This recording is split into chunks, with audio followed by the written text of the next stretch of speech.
தொடர் தோல்விகளை சந்தித்து வரும் காங்கிரஸ் கட்சிக்கு புத்துணர்வூட்டும் வகையில் உட்கட்சி தேர்தலை நேர்மையான முறையில் நடத்த வேண்டும் என ராகுல் வலியுறுத்தியுள்ளார்.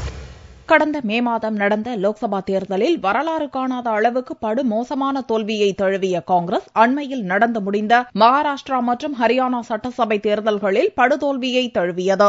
இரு மாநிலங்களிலும் பாரதிய ஜனதாவிடம் ஆட்சியை பறிகொடுத்த காங்கிரஸ் 3வது இடத்துக்கு தள்ளப்பட்டது. லோக்சபா தேர்தலில் வெறும் 44 தொகுதிகளில் வெற்றி பெற்ற காங்கிரஸ் எதிர்க்கட்சி அந்தஸ்தை கூட பெறவில்லை. மகாராஷ்டிரா சட்டசபை தேர்தலில் 42 தொகுதிகளிலும் ஹரியானா சட்டசபை தேர்தலில் 15 தொகுதிகளிலும் காங்கிரஸ் வெற்றி பெற்றது. அடுத்தடுத்த தோல்விகளால் காங்கிரஸ் தலைவர்கள் துவண்டு போயிருக்கும் நிலையில் காங்கிரசின் தோல்விக்கான காரணங்கள் குறித்து ஆராய கட்சியின் பொதுச் செயலாளர்கள் மாநில தலைவர்களின் கூட்டம் டெல்லியில் செவ்வாயன்று நடந்தது. கட்சியின் பொருளாளர் மோதிலால் வோரா மற்றும் ஜனார்தன் திவேதி, அம்பிகா சோனி உள்ளிட்ட மூத்த தலைவர்கள் பங்கேற்றனர். கேரள கவர்னர் பதவியை ராஜினாமா செய்த டெல்லி முன்னாள் முதல்வர் ஷீலா தீட்சித்தும் கலந்து கொண்டார். கூட்டத்தில் துணைத் தலைவர் ராகுல் பேசுகையில் கட்சியின் உட்கட்சி தேர்தலை நேர்மையான முறையில் நடத்த வேண்டியதன் அவசியத்தை வலியுறுத்தினார். முறைகேடுகள், குழப்பங்களுக்கு இடமின்றி உட்கட்சி தேர்தலை நடத்துவதன் மூலமே காங்கிரசுக்கு புத்துணர்வூட்டி வலுப்படுத்த முடியும் எனவும் ராகுல் கூறினார். ஊழல், விலைவாசி பிரச்சினை மட்டுமின்றி கட்சியின் வலுவற்ற அமைப்பு முறையும் காங்கிரசின் தொடர் தோல்விகளுக்கு காரணமாக கூறப்படுகிறது.